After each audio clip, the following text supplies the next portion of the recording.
Taking myself off mute might be a bit pointless because this is going to be the easiest gym leader probably of the whole run.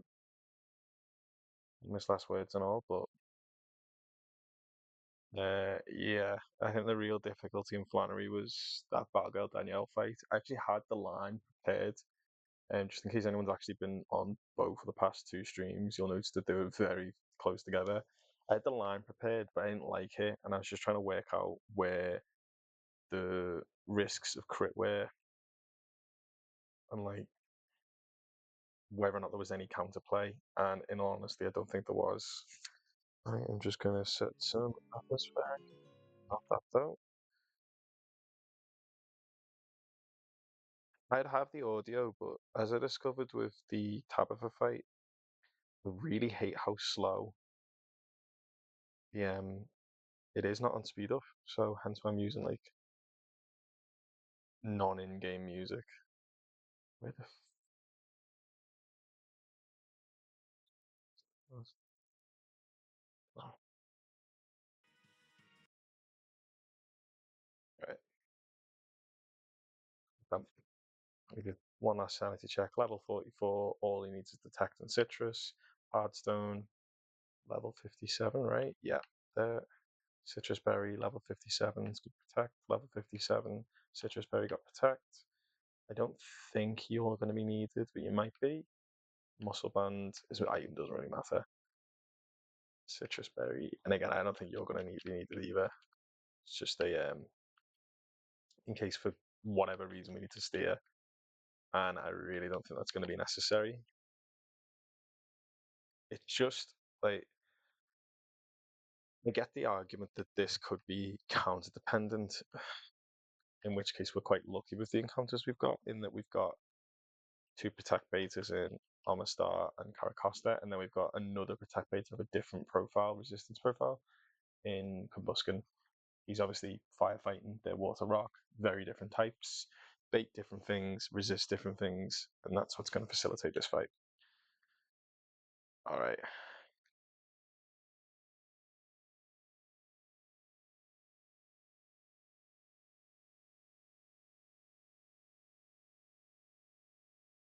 That's the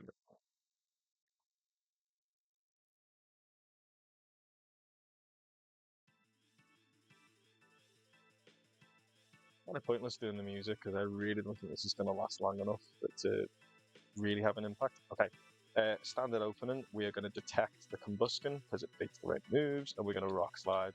It's going to break the Sash and Salazzle and kill the Charizard.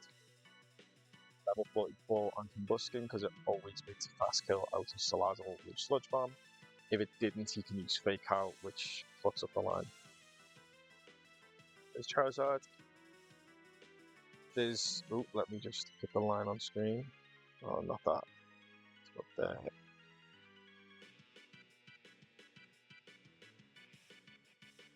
Okay. There's two separate scenarios, depending on whether the Entei that's going to come in now lives the second Rock Slide or not. It's a roll. I don't know the exact odds of it. I think he's more likely to live than die.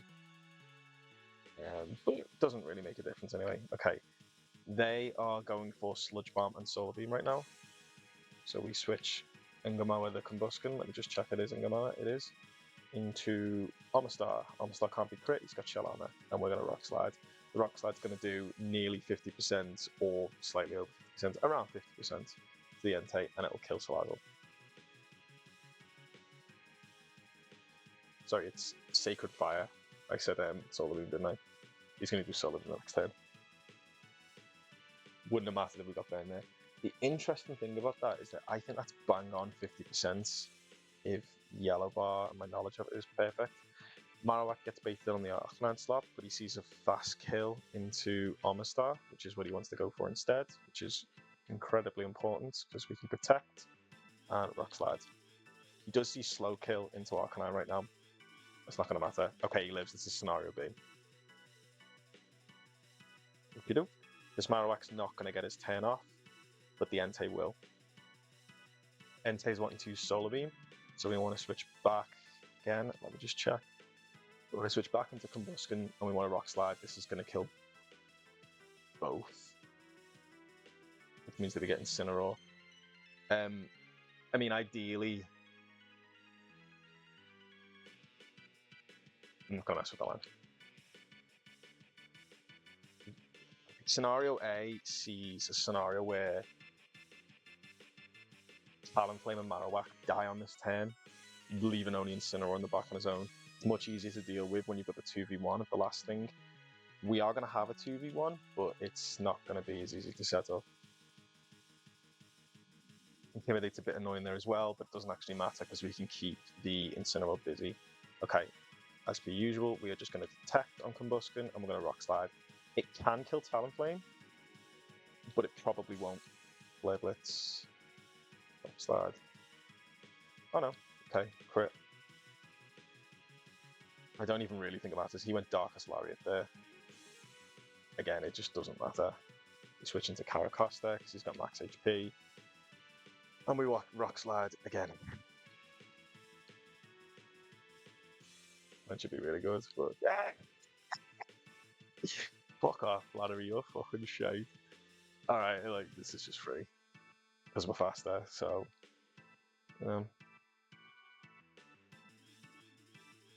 that's Flannery. Easy, easy, easy, easy, easy.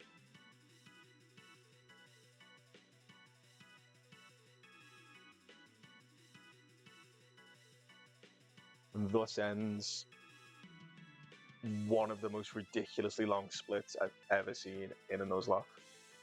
I think the only thing that even comes remotely close to that, of just not on stream or anything, but before I started doing Run and Bun, I was doing Ancestral X, and the Grant split, which is the second leg of that game, is similarly long, and it's really, really like arduous, and yes.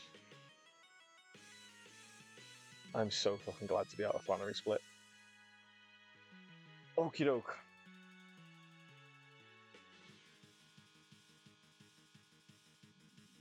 I'm gonna evolve this thing.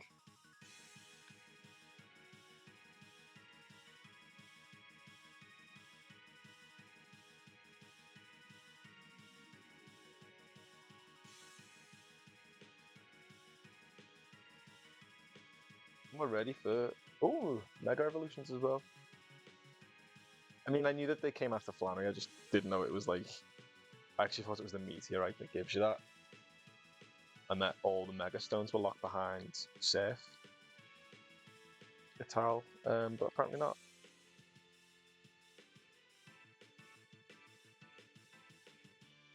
Right, I'm going to call it there and have a little look into what it's doing next, what fights I've got blocking the next few encounters, and we'll go from there.